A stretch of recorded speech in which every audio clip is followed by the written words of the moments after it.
All right.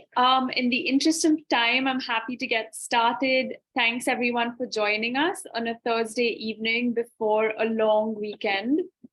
We appreciate your interest. We appreciate you spending time with us this evening. Thank you all, whether you've joined us from the GFI India network or you've joined us from the BioAngels and the India Angel Network. Thank you for joining us. Thank you to all our partners who have collaborated with us and made this webinar possible. Without further ado, I'm happy to get started. Purvisha, if we can move to the next slide, please.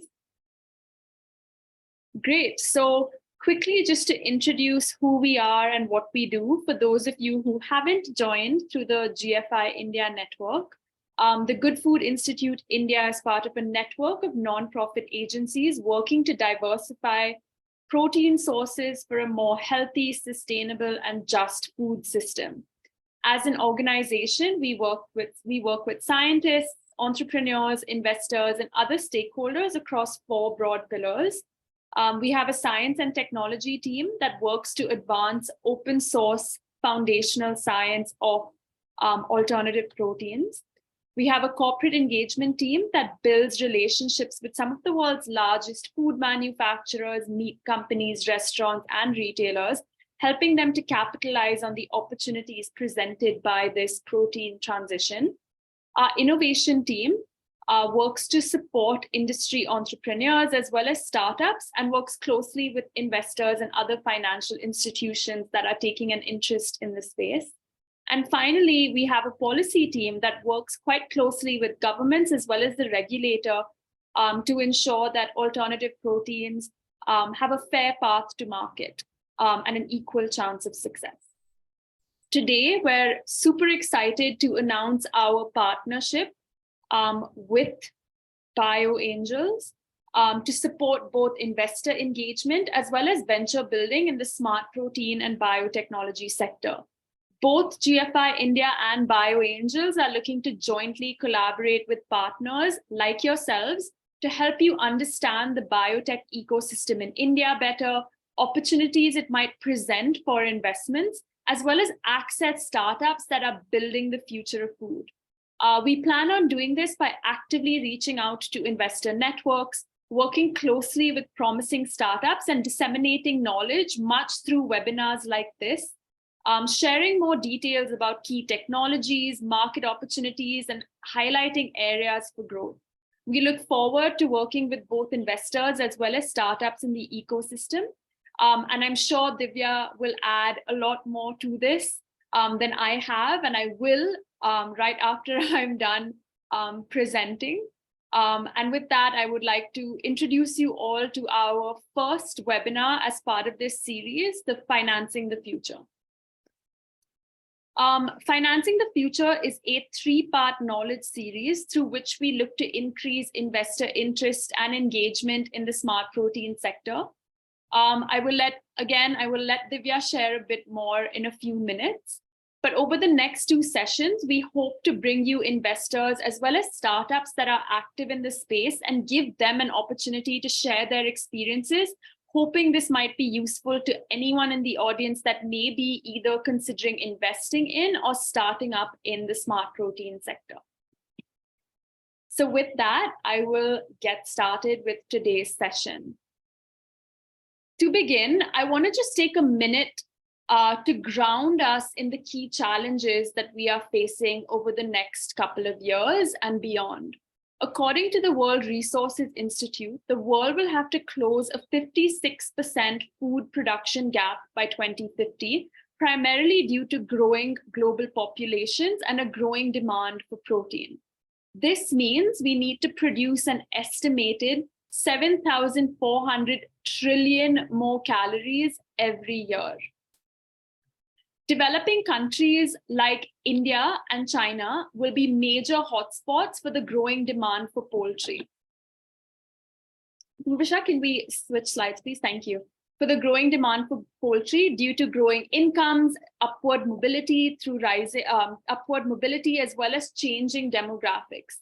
This necessitates this need for a food system that is able to scale as well as supply a growing population with food while ensuring their nutritional security. Currently, this increase in demand is being met through an increase in production involving structural changes to the livestock sector with massive and rapid intensification optimized for both cost as well as production, which is adding significant stress on already dwindling natural resources. We at GFI India think that that's a mistake. It's imperative for us to supplement current protein sources away from animals to safeguard against some of these challenges for both producers as well as consumers and de-risk our food system. We need to build upon our traditional strengths in diverse agriculture, as well as our strengths in manufacturing to create a new food system that works for farmers, is future-oriented and robust to systemic shocks. We are on the cusp of a paradigm shift in the way we produce our food, with a focus on making the process more efficient, sustainable, and future-oriented. At GFI India, we are choosing to focus on smart proteins. We're focusing on giving people the meat, eggs, and dairy that they want, but made in a way that is vastly superior and safeguards the planet as well as public health. When we talk about smart proteins, we typically group them into three categories from a production, cost, and infrastructure perspective. First, we have plant-based proteins or plant-based meat, as we're all familiar with.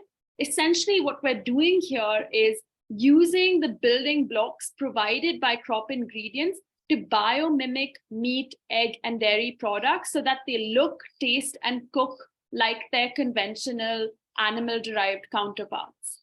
Second, we have fermentation, which leverages fermentation technology that has been commercialized across the vaccine and pharmaceutical sector, but put a food lens on it.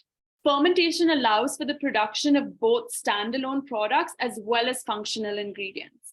And then finally, we have cultivated meat and cultivated proteins that leverages animal cellular culture to produce animal cells outside of the animal.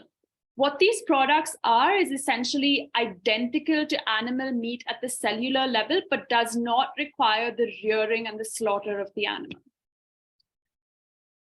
Ultimately, in the future, we believe that we won't see these three production platforms as separate entities and distinct industry segments, but rather one large industry where we produce protein that leverages ingredients as well as technologies from all three of these categories. We're already seeing this play out on the global stage. A great example is what Impossible Foods has been able to do with their precision fermentation derived heme protein that enables their products to function better and gives it the bloody taste and appearance of a beef burger, but without the animal involved in the process at all. These alternatives also exhibit substantial benefits relative to land use, climate change, environmental pollution, because they eliminate the animal from the process. It's already been well documented that plant-based and cultivated meat can slash direct emissions from meat production and eliminate methane from the process altogether. In addition to direct emissions, changing how we produce meat could also free up to 3 billion hectares of land. If you're struggling to imagine what that looks like, think about a land mass that's larger than China and India combined, and then double that. That land could essentially be used for regenerative agriculture, renewable energy production, ecosystem restoration. The opportunities are endless. And finally, these products also require much less water, which is especially pertinent to India as more and more regions become water stressed over the next couple of years. Apart from all of the climate opportunities that these products provide, there's also opportunities for backward integration into the agri value chain to support agri biodiversity. Apart from that, smart proteins also address 9 of the 17 sustainable development goals, which are a call for action for urgent environmental, social, and economic progress. I'd like to take you now through where the industry is and where we still have to go. These are some of the most commonly cited market predictions, which often forecast fairly high rates of growth across all production platforms, some even up to the tune of $1 trillion by 2050. While consumer interest is certainly high, and we've seen a number of products launch across all 3 categories, across geographies all over the world, and we're seeing products on supermarket shelves in India as well, the alternative protein supply chain will need to scale in order to produce products at greater volumes as well as reduce prices. A lot of the growth that we are currently seeing in the sector, both in India and globally, have been driven by critical drivers of taste, price, and convenience. Since about 2020, when we've seen these products really go mainstream, we've seen price reductions being announced by a number of companies from Impossible Foods to Omnivore in Asia. We're seeing this happen slowly, and we're seeing this play out, especially as more consumers enter the category and demand for these products grow. We've also seen significant distribution increases, both in retail as well as food service, which is making these products more accessible to the average consumer that might not have experienced what these products taste like or how they can possibly function. In saying all of that, however, there's still a long way we need to go in order to reach taste and price parity, as well as ensure that these products are global and widespread. In a survey conducted by GFI India, we found that early adopters for the category right now still believe that these products don't compare substantially to their animal-derived counterparts in terms of taste or affordability or convenience. Taste is the primary driver for consumption of meat, followed by convenience. And along with taste, the entire gastronomical experience of juiciness, of aroma, of texture still need to be built out in order to get in order to gain access to a greater share of the consumer's plate. Nutrition is also becoming increasingly important to consumers, both domestically as well as globally. Early adopters have cited ethical and health parameters for their reason to even try a plant-based product over their conventional animal-derived counterparts. And we believe that crops like pulses and millets and hemp actually provide a huge promise, not just to diversify the raw materials with which these products are being built out, but could also lend themselves to superior functionality, taste profiles, and cleaner label products in the years to come. And finally, while health and ethical reasons can definitely be a starting point in generating interest in the category, it's crucial for all entrepreneurs to achieve competitive prices for sustained interest and repeat purchases. Bridging these 3 gaps can help in the wider diffusion of the category at a faster pace. In order to do this, we see entrepreneurs needing to leverage technologies offered across the 3 segments that we described to actually get to these points where these products are then substantially comparative to the products that they are trying to mimic. In terms of what investments currently look like, over the last decade, we've seen a whopping $14 billion invested into the category across all 3 sectors. And although there's been high variance over this period, investment has nearly doubled on average year on year. 2021 was, of course, a banner year for investments with $5.1 billion invested into the category, registering an almost 60% increase from the year before and a 400% increase from 2019, which was actually the year that Beyond Meat experienced its record-setting IPO. Total investments in 2022 did fall to about $3 billion amid challenging macroeconomic as well as market conditions worldwide. This was no surprise and was more or less in line with the broader food tech and agri-tech landscape that experienced about a 44% funding decline and an overall funding decline of 35%. Interestingly, though, companies based in APAC saw 43% year-on-year growth to reach about 560 million in 2022. In fact, for the first time ever, in the alternative protein sector's history, investments from outside of North America represented the majority share of global funding at about 58% versus 42%, showing that the center of gravity in the future of food is slowly but surely moving eastwards. However, despite this growing interest, virtually none of this has trickled down into India, with smart protein startups only recording about a modest $17 million of investments over both 2021 and 2022 across all three categories. Nonetheless, the Indian smart protein sector today boasts over 400 products and 60 brands working in the plant-based meat, egg, and dairy segments, with most of them launching on shoestring budgets over this 2-year period. I want to highlight that I'm talking more about the plant-based meat, egg, and dairy market when I'm talking about consumer interest, primarily because we haven't seen the launch of any fermentation-derived or cultivated meat products on the market as yet.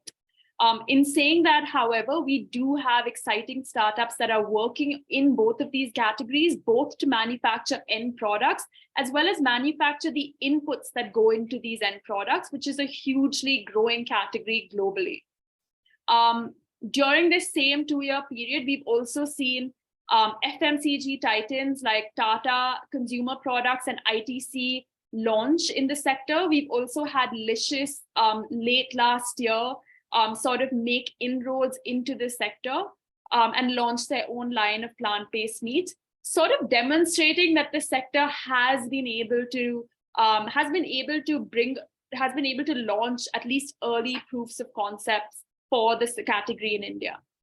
GFI India also modeled out different scenarios of where we see the sector growing over the next couple of years, and the gross value add for the sector for 2030 in the scenarios that we have modeled ranges anywhere from about 6,500 crores to almost 20,000 crores over both a low growth and then consequently a high growth scenario. Apart from that, we also see huge export potential for the smart protein sector by 2030,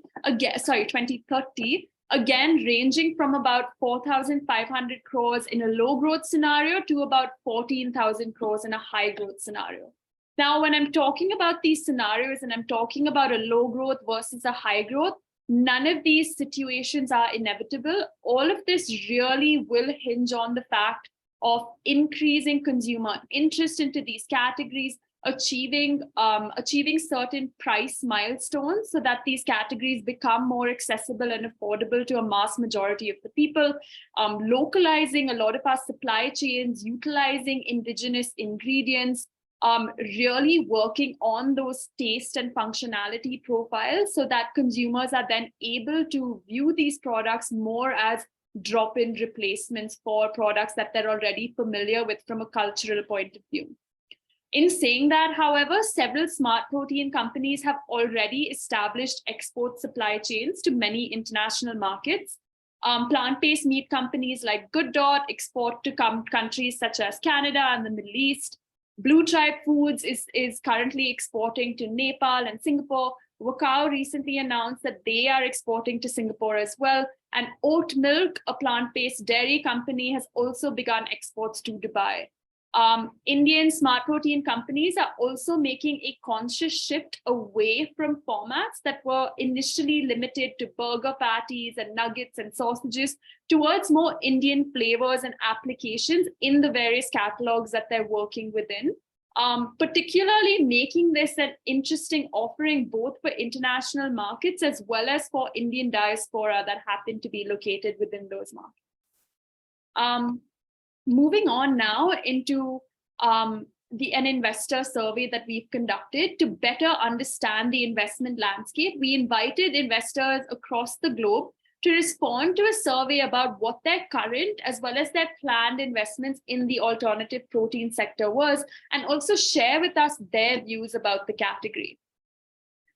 GFI's analysis and survey showed that investor appetite for alternative proteins still remains strong over the long term, despite challenging market conditions and a slowdown that we saw in 2022.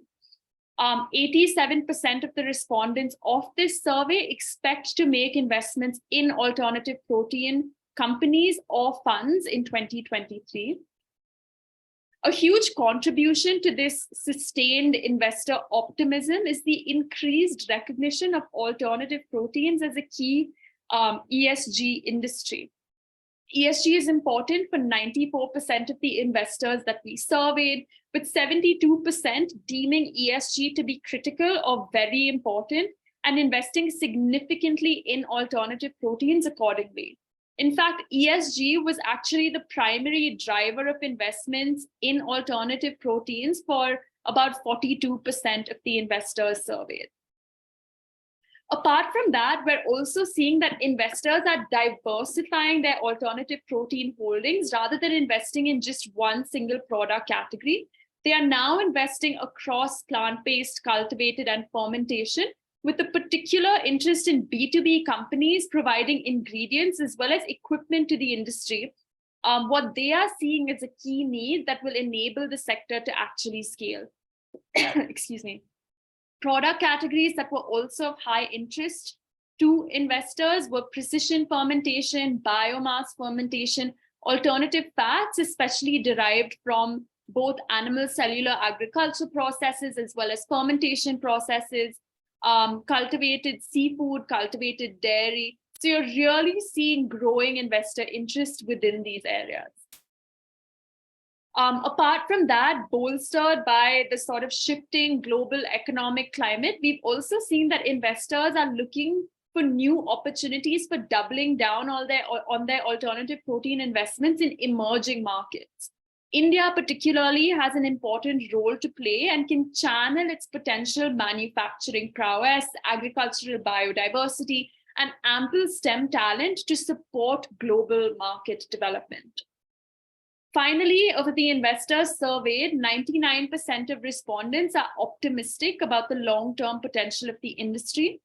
These developments and trends indicate that growth within this sector, like other transformational categories, will not follow a linear trajectory and continue to vary across geographies, and that must not be misconstrued under the current economic conditions to estimate the long-term global growth of this sector.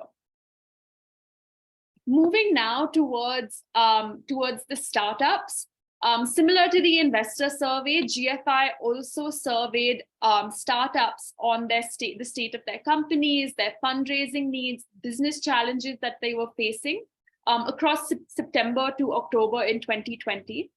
Of the respondents of this survey, approximately 50% of the companies were focused on B2B, 11% were focused on direct-to-consumer products, and 36% were focused on both categories. The majority of companies were plant-based, followed by fermentation and then cultivated. The majority of the companies surveyed across all three of these categories, at about 47%, were developing meat products. 37% reported working on multiple product categories. About 35% were working on developing ingredients, 26% on seafood, 22% on dairy, 10% on oils and fats and pet food and other categories in this space. The survey found that startups are targeting a variety of investor types, but are most focused on raising funds from venture capital at about 70% of startup interest and angel investors at about 50%. However, startups had very specific challenges when it came to fundraising. Of the biggest challenge that they had, they felt that the investors needed more education on the alternative protein industry. About 45% of the startups that were surveyed cited inadequate investor understanding of the sector as the largest fundraising challenge that they had. 36% of them said that they had difficulty reaching target investors. Time constraints, lack of investor interest, and company location tied in third place at about 22%, with respondents citing each of these as challenges as well. While we're talking about some of their biggest challenges, like I mentioned, fundraising was #1 for them, followed quickly by manufacturing, then product R&D and go-to-market and talent, and then finally regulatory hurdles as a major challenge for companies. So taking all of this information together, synthesizing all of this information and understanding how at GFI India we can better serve you, we've come up with a couple of, we've been working in this space for a while, but we've also come up with a couple of new initiatives that we thought could be of use.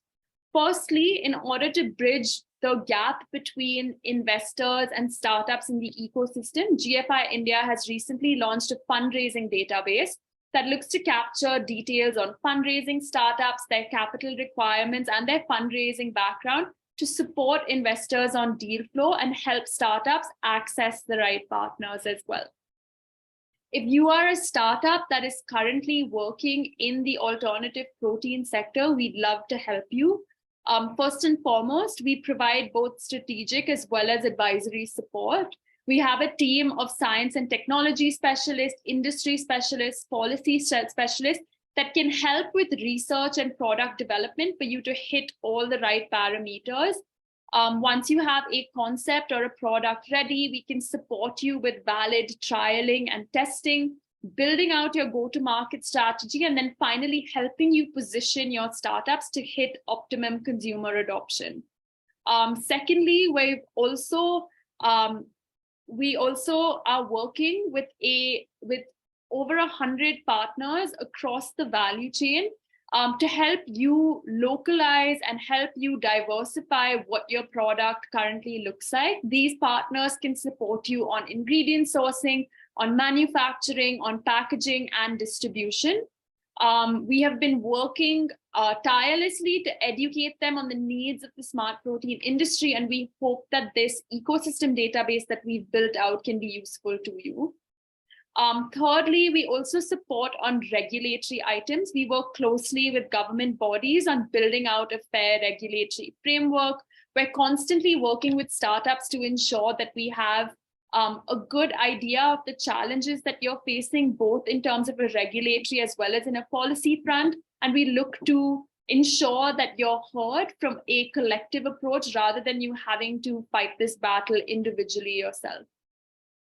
We've also got consumer and market insights, which are exceedingly important. We work on projects that sort of help best position you, understand what are driving consumers to try out and potentially become regular adopters of these categories. And we regularly synthesize all of this material into actionable insights for you. And lastly, we support on conducting matchmaking to help you facilitate the best partnerships with the best service providers that work for you. I also just want to mention here that we are a non-profit organization and we work on a completely pro bono basis with all of the startups in our network. And finally, for the investors, I haven't forgotten about you. We also support our investment partners on, of course, accessing opportunities, but also understanding what the market and technical landscape looks like for the sectors. We also regularly engage with any portfolio companies that you're working with to provide any of the services that we would otherwise provide to our ecosystem partners. We're also able to support you on thesis building efforts. If you haven't really built out a thesis for this sector yet, we are happy to work closely with you, understand where your priorities lie, and then build out a thesis that works for you and works for your LPs. We also are happy to build linkages and partnerships across the smart protein sector in whatever way that you require. We look forward to working with anyone that is interested in building the future of food with us. If you are interested and if you would like to learn more, please feel free to reach out to me or to my colleague Purvisha. Our email IDs are on the next slide. And we look forward to responding to any questions that you might have as well at the end of this webinar. Thank you so much. Off to you, Divya.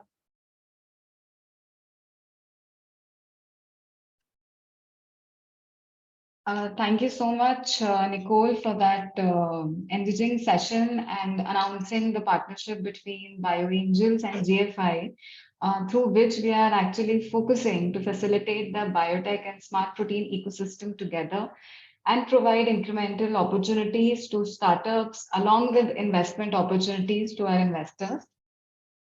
Good evening, everyone. Thank you for joining us for the first session of this three-part webinar series. I'm Divya Jain, and I lead the BioAngels initiative under Indian Angel Group, which is BioAngels is a partnership between Indian Angel Network and BIRAC.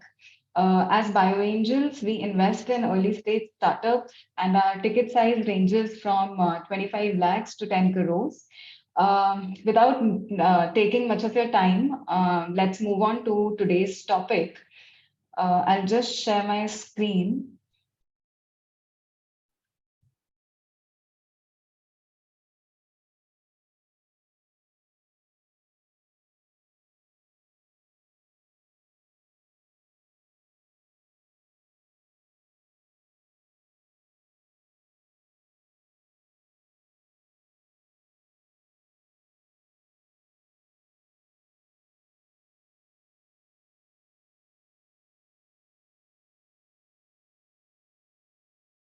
I hope my screen is visible.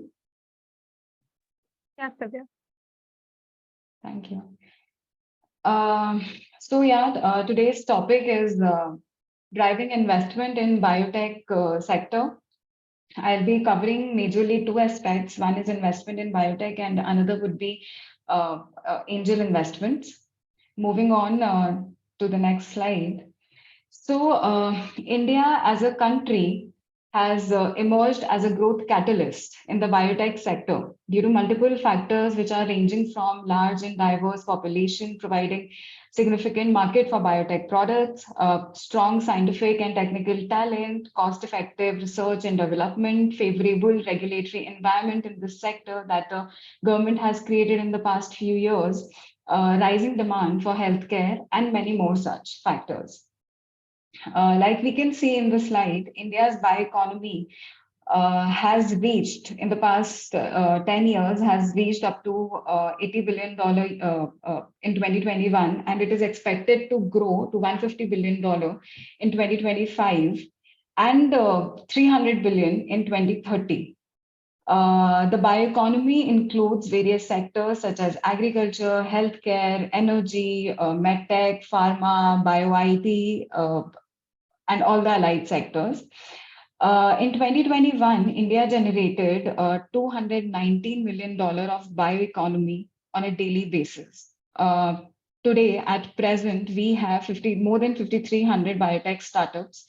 BIRAC as an organization is right now supporting more than 74 bioincubators. India ranks 46th in the Global Innovation Index. And in the past 8 years, to be precise, India has seen, the bioeconomy has seen almost 10x growth. Since India is a huge market, we have seen the establishment of more than 200 biotech products in India. The growth rate of India's bioeconomy has been very impressive. Like I mentioned, we have currently more than 5,300 biotech startups registered under DPIIT, and we are expecting this is estimated to reach almost around 10,000 in 2025. According to a recent report released by BIRAC on bioeconomy, 3 biotech startups were incorporated every day in 2021, and a total of 1,128 startups were set up in 2021 itself. These are the major sectors that come under India's bioeconomy, or I can say biotech, and these are the sectors we are covering as BioAngels as well. mentioned here are a few trends in the biotech, healthcare, medtech, and different sectors pertaining to bioeconomy. Biotech, like I mentioned, has seen a tremendous growth with a growth rate of almost 14%. India has invested almost $1 billion in biotech research and development in 2022. On the healthcare front, we have seen almost 3x increase in consumer transaction on digital healthcare platforms. MedTech industry is expected to grow to a $50 billion industry by 2025, and India is Asia's fourth largest market for MedTech. The pharma industry, which actually comprises the major part of the India's bioeconomy, is expected to reach $65 billion by 2024, growing at a rate of 11%. Agri-tech is projected to grow somewhere between 30 billion to 35 billion by 2025, and the clean energy is also expected to grow at a very fast pace. So this brings us to our next segment, which is why biotech is well positioned for growth and the advantages that it has and the bioeconomy vision of the government of India. Today, India is poised as one of the leading destinations for bio-innovation, biomanufacturing, and hence it is identified, hence biotech is identified as a sunrise sector and a key part of India's vision to reach a $5 trillion economy by 2024. So we have seen in the past a crisis, a global pandemic like COVID-19. This has actually made us realize the importance of innovation in medicine, and the importance of investments in research and development. So I think pertaining to this, the investments in research and development side of things has risen multifold. Indian biotechnology industry made a contribution of around 3% to the global industry in 2017, which is expected to now jump to 19% in 2025. The growth of the Indian biotech sector is fueled by rising demand at both a domestic and international level. The startup ecosystem in India is strongly supported on the back of gradual improvements in the ease of doing business, proof of concepts funds for startups, and favorable government policies. We have biotech as a sector has a lot of advantages ranging from strong demand, rising workforce, government support, and attractive opportunities for the startups and the different innovations that we are, seeing these days.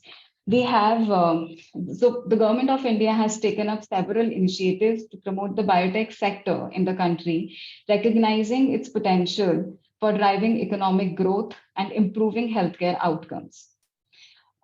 Strengthened by the government support, a wealth of investment, and an eager graduate workforce, Indian biotechnology industry is actually booming. The government has been acting as an enabler, and the presence of room for partnership with the government in this sector is expected to drive significant progress in the industry, which would in turn provide a lot of opportunities for the startups to set up and innovate in these sectors. Foreign direct investments in biotech is estimated to have touched $830 million in 2021, up from $780 million, which was in 2020. India also has a demographic advantage. We have almost 1 million skilled biotech workforce. We have the infrastructure. BIRAC is supporting more than 74 bioincubation centers. There's a focus on research and development that has increased.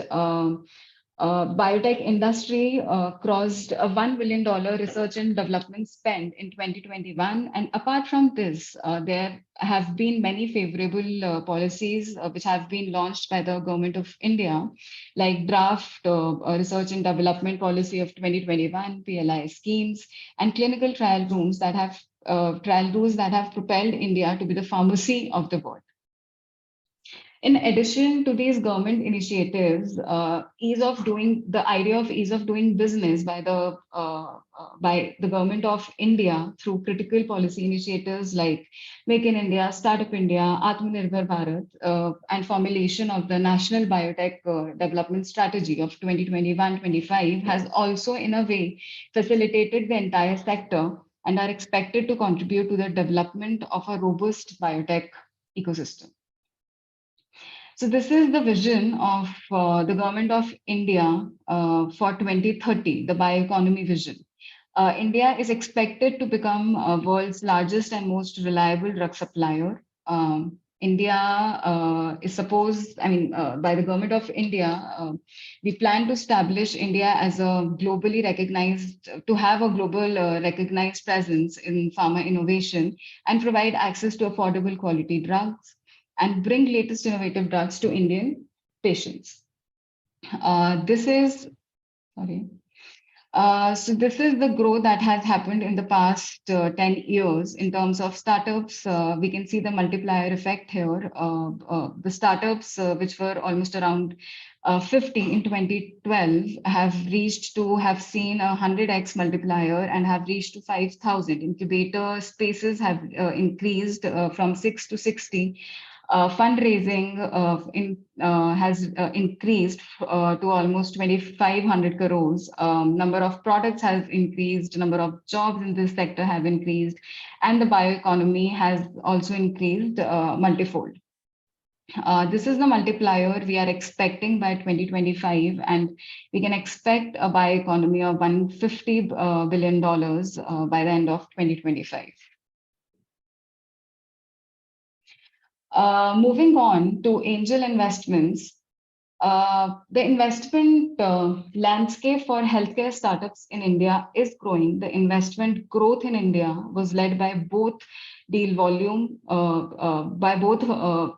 deal volume growth and average deal size growth of over 20 to size growth. India has got its first unicorn in healthcare space, which is Innovator, which is currently valued at $1.3 billion. And the healthcare sector in India is expected to reach a size of $50 billion by 2025, with the digital healthcare market expanding at a CAGR of almost close to 27.41% during 2019 to 2024 period. The segment is actually expected to grow exponentially to reach a market size of $21.3 billion by 2025, acquiring a 3.2% share in the global health tech market. And this actually makes a strong case for innovating and investing in biotech startups. Moving on to angel investments. Angel investment is basically creating a new asset class in HNI portfolio. It is basically high risk, high reward form of investment, because the failure rate of startups in some way is relatively high. However, successful angel investment can yield a significant returns if the startup grows and becomes successful. So this is basically a high risk and high return segment. Angel investment is investment in young startup companies that are creating innovative propositions. They are creating engaging with the most innovative and disruptive minds, investments of money, time, and network. And this is all against an equity stake in the company. So why angel investment? Angel investment is basically for creating high returns from a small investment value. This is more about creating value beyond valuation, creating disproportionate returns. Small ventures, it's not only about giving in your money to these startups, it's also about mentoring these startups so that these small ventures can grow up and scale and create global footprint companies and build actually global footprint companies in the future. How you can angel invest? is basically you get access to high quality, large quantum deal flow. This could be through joining various different angel networks, or you could be a part of a syndicate, or you could be a part of a angel group, because there are a lot of angel groups also who are active, who are investing actively. So, building through a long-standing relationship, bringing in credibility on the table, investing in these startups, this is how you can actually invest. So, who is an angel investor? Angel investor could be any successful entrepreneur, business owner, and P&L head. These are the ones who are risk takers.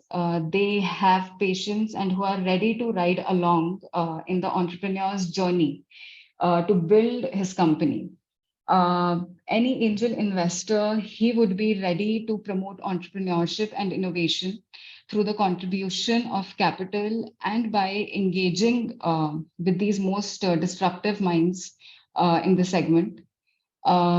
Angel investor would be somebody who would engage and leverage their network for these founders, someone who is a risk taker, someone who's ready to make equity investments. Uh, the benefits, I would say, for being an angel investor is access to high quality deals, getting an ecosystem access, and creating disproportionate value for your for against your capital. Moving on to creating value through angel investments. So angel investment is not only about adding money in the system, it's also about adding value beyond money. How do you create value for these companies? How do you open doors for them? For example, if a company has a good product, in suppose medtech sector, you help them with reaching out through hospitals to help them with the pilot. If the pilot is successful, that would help these companies to, get some revenue streams. You sit with the founders to help them with the go-to-market strategy. You help them with getting connected to the venture capitals, corporates to get follow-on rounds for M&A and all. So if a company grows, the value of the company grows, the valuation of the company grow, and hence the money grows. So see, everybody knows nobody is doing charity here. Everybody wants their money to grow, and this is how you invest in a company, you add value, you bring mentorship, you bring in your expertise, you as an investor grow along with the startup, and this is how the value is created. And to be honest, on a very light note, it is more like a marriage, which would, end up in a peaceful separation, giving some alimony to the investors as well. So it is basically, adding value to these startups is basically through helping these startups getting access to domestic and global markets, bringing in strategic advisors, and helping these companies to partner with the best. Moving on to BioAngels, like I mentioned in the start, BioAngels is a partnership between Indian Angel Network and BIRAC. BIRAC is not-for-profit Section 8 public sector enterprise that comes under Department of Biotechnology, which comes under Government of India to strengthen. So it has been established to strengthen and empower the emerging biotech enterprises, and it has been doing some great work from the past 10 years. Indian Angel Network is India's first and world's largest business angel network group that has been investing sector agnostically for the past 16 years. We have, as IAN, we have a member investor network of more than 500 investors. We have one fund that has been completely deployed of 375 crores, and we have a mentor network of more than 1,000 mentors that have been onboarded. So BioAngels, basically, it aims to be the single largest national platform for biotech and angel investing. It focuses on building an inclusive network of angels, family offices, early stage VCs, ecosystem enablers, corporates. We bring everybody on our platform so that we can actually, help these startup companies with the early stage, growth stage money and help these companies to grow and scale. We help these startups with mentoring, with market access, uh, uh, as BioAngels, through BioAngels platform. We have access to domain experts to help investors who can understand the innovation and its functionality and potential. Because what we have analyzed is for investors. It sometimes becomes very difficult to understand the innovation properly, especially when it comes to a biotech or a healthcare startup, which is very much technical. So that is why through BioAngels, we are trying to bridge this gap of understanding between the investor and the founder through domain experts. Investor domain experts will come on board so that they can, help the investors in understanding the value prop being provided by the innovators and basically handhold the investors along the journey of investment when it comes to tech. We provide a network of business mentors for startups. We, apart from just bringing capital on the table, we help startups to raise funds through angel investors and thought leaders. We have access to a network of research and development facilities, corporates, so that through which we can actually help startups for their pilots and validate their products and grow and scale. As I've earlier mentioned, IAN is one of the network that took the risk of investing in biotech startups when just handful of investors were willing to take that risk. And the story goes back to a decade back.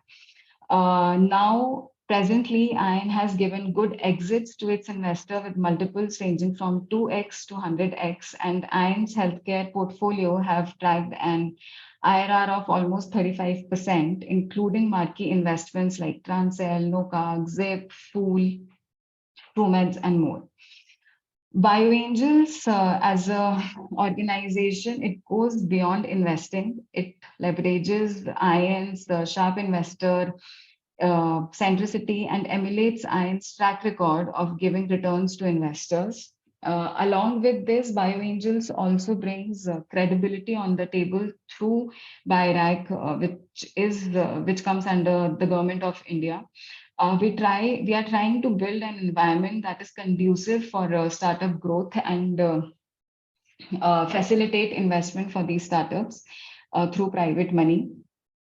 BioAngels has recently funded two companies, which are Serigen and Voice OC, and we are closely working with these companies to help them scale and grow. Why invest with BioAngels is because we have access to domain experts. This is this I would call this as our USP because the BioAngels is India's first sector focused angel investor group. And like I mentioned, domain experts actually play a very crucial role when it comes to investment, especially in biotech and healthcare sector, to understand the science. We provide massive sourcing opportunities, and we get to see the best deals. The investors can get early access to them through BioAngels. We provide mentoring and lead opportunity for investors. IAN has already done a lot of biotech and health tech deals, which provides, since BioAngels is leveraging IAN's governance and IAN's framework and everything. So BioAngels, with help from IAN actually is doing all the heavy lifting for all the investors when it comes to initial screening, due diligence, documentation, business monitoring, providing regular updates to investors once you have invested. We have a network of resources to lean on when it comes to the diligence. We have network of research and development facilities. We have corporates who can, help us help the companies to validate and pilot. We have overseas partnership with a lot of venture capital funds, with a lot of other organizations as well, who can help these startups with the validation of their product, funding rounds, patents, mentoring, access to global markets, and more. We also do have, like I mentioned, a network of business mentors who actually who sit with these startups to help them understand. To help them with their, go-to-market strategy, how they can scale, how they can get up in the value chain. With this, we come to the end of the session. For all our attendees, in order to register for session 2 of the series Financing the Future, you can scan this barcode and register. Otherwise, we'll also post this link on our chat box, and you can just click on the link and register for the next session.